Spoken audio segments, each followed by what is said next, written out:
It's January 31st, 1943.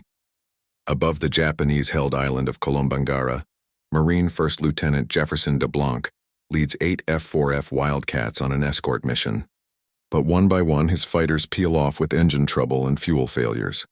Soon, only 6 remain, and de Blanc's own fuel gauge is dropping fast. He presses on anyway.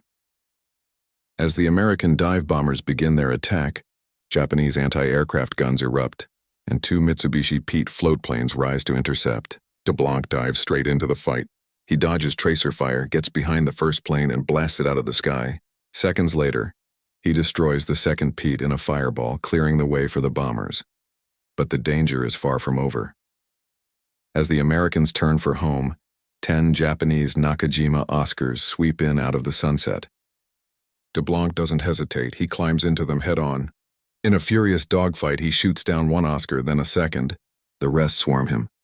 His wingman is hit and goes down, leaving de Blanc alone, outnumbered 10-1. He dodges, rolls, and fights back. He pulls off a perfect overshoot maneuver, the gator roll, and downs his 3rd and 4th enemy fighters. Then another Oscar rips into his Wildcat, shredding his cockpit, tearing at his clothes, and setting the engine on fire.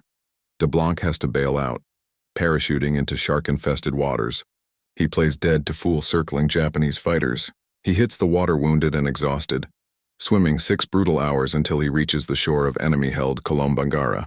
He hides in the jungle, survives storms and hunger, and is eventually discovered by islanders, who cage him for his own safety.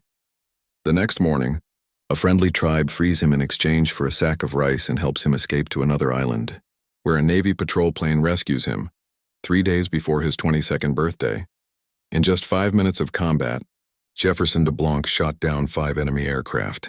In 1946, President Truman awarded him the Medal of Honor. He lived out his life in Louisiana, passing away in 2007.